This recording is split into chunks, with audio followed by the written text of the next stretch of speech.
The fate of the microfilm of Sanaa Manuscripts. Let's start by defining these manuscripts and their importance, starting from an article on Wikipedia in different languages. The Sanaa manuscripts refer to a collection of Quranic manuscripts and fragments, totaling approximately 4,500 manuscripts, written in Kufic, Hijazi, and other styles. These are the oldest manuscripts of the Quran dating from the first centuries of Islam. They were discovered under the roof of the Great Mosque of Old Sanaa in 1972. The visible text of the manuscripts is identical to the current Quran called Quran of Uthman.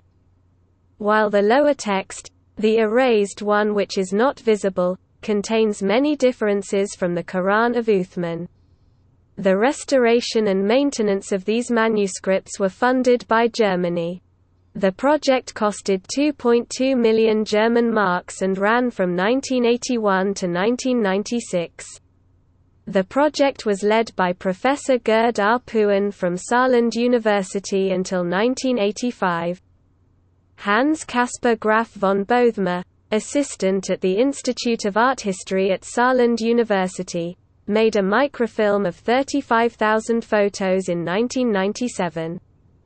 Left a copy at the House of Manuscripts in Sanaa and brought another to Germany.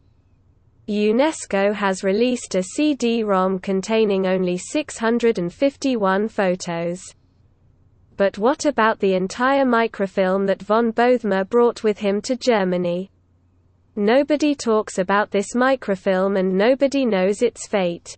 I wrote to Professor Puin to inquire about its fate. But he never answered me.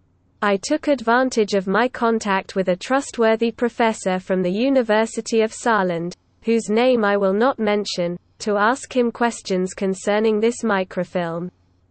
I give you here the essence of the conversation I had with him. Sami Aldeeb, what is the fate of the microfilm of the Sanaa manuscripts? The professor, unfortunately, one of my colleagues, Hans Caspar Graf von Bothmer, took it with him and refused us access. It's a scandal. Sami Aldeeb. And now, where is this microfilm? The professor, I'll tell you what happened. I once asked Professor Puin, how is the word Quran written in the Sanaa manuscripts?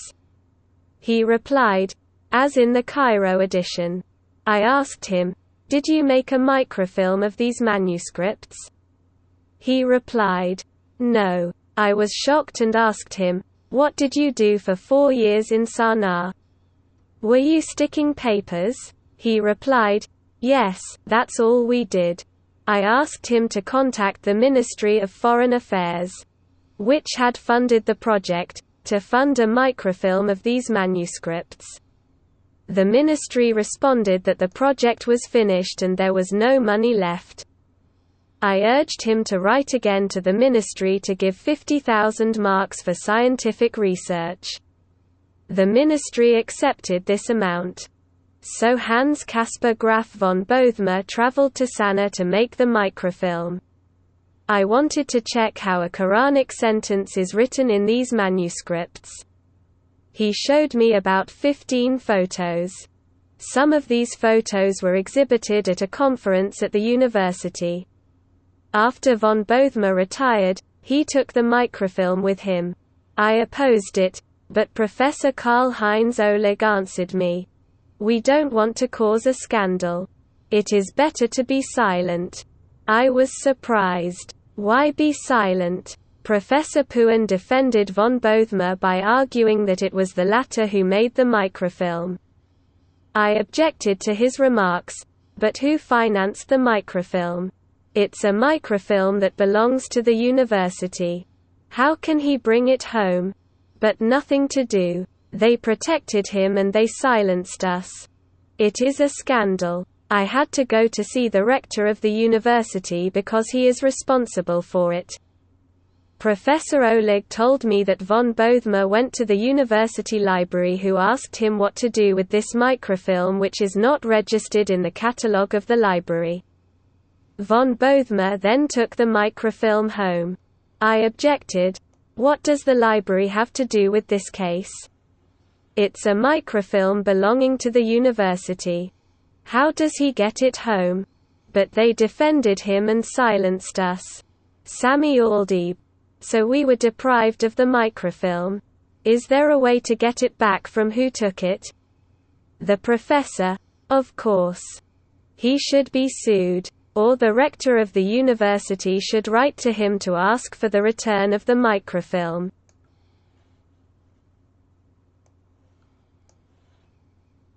Sami Aldeeb. And now? The professor. We didn't do anything. We are shutting up. Actually, I don't need those manuscripts. I am content with the manuscripts provided by Corpus Coranicum. I don't need the Sanaa Manuscripts. Sami Aldeeb. But this microfilm is a legacy for researchers. The professor. It is certain that von Bothmer has the microfilm. He wouldn't know what to do with it. He does not know Arabic and is not a researcher in the Quranic field, but in the history of art. Sami Aldeeb. How can we recover the microfilm so that it is not lost for everyone? The professor. I asked the cultural attaché of the university to contact the Ministry of Foreign Affairs to find out to whom it sent the funding. The ministry replied that all correspondence was addressed to the rector of the university.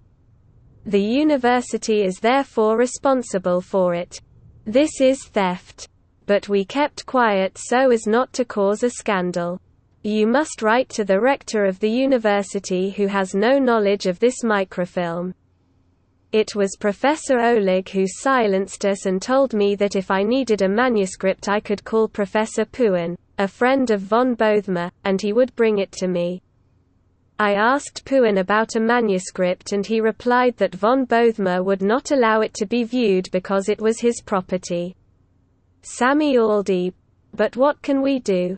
The professor.